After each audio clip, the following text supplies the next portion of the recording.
বন্ধুরা আজকের ভিডিওতে আপনারা দেখতে পাবেন ব্লু জ্যাবরা মাছের ব্রিডিং কেমনভাবে করি আমি। তো বন্ধুরা সকালবেলায় পুকুর পাড়ে চলে এসে পুকুরে নেমে পড়েছি। যে নেটটাতে ব্লু জ্যাবরা মাছ আছে সেই নেটটার কাছে আসার পরে নেটটা চাগিয়ে সব মাছগুলো এক কোণে জড়ো করে নিয়েছি।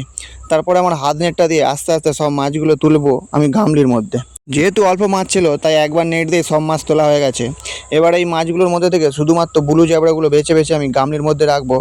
আর এর মধ্যে যে অন্য মাছগুলো আছে সেগুলো হলো সাদা ল্যাকটেল মলি। এই ল্যাকটেল মলিগুলো আবার নেটের মধ্যে আমি ছেড়ে দেবো। এই মলি অল্প আমার কাছে আছে, আশা করছি আরও কিছু কিনে ফেলবো। তো বন্ধুরা মাছগুলো নেটে ছেড়ে দেওয়ার পরে এবার ব্লু জ্যাবরা যেগুলো তোলা ছিল সেই মাছগুলো তোমরা ভালো করে দেখো। এগুলো অল্প এখন লোড হয়েছে, এদের এখনও ডিম দেওয়ার বয়স হয়নি। তবুও আমার ইচ্ছা হলো যে একবার ব্রিডিং করে দেখা যাক যদি কিছু হয়। তো মাছগুলো সব প্যাকেটের মধ্যে করে নিয়ে চলে এসেছি আমি ঘাটের কাছে। এবার মাছের প্যাকেটটা নিয়ে আমি তোমাদের একবার চাগিয়ে দেখিয়ে দিচ্ছি। দেখো এই মাছ আমার কাছে বন্ধুরা অনেক ছিল, কিন্তু বিক্রি করে দিয়েছি, শুধু অল্প কিছু ধারির জন্য রেখে দিয়েছি।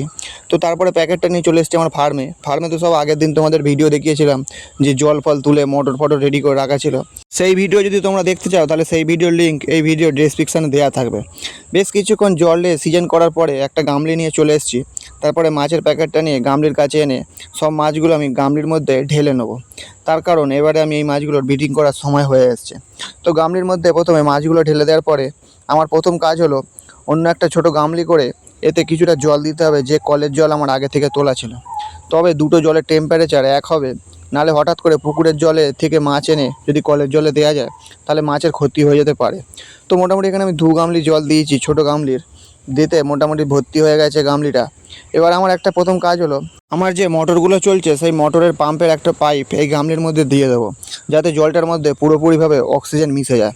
আর এদিকে তো প্রত্যেকটা পেটিতে জল তোলা ছিল, 3-4 দিন হয়ে গেছে আর মোটর চলছে।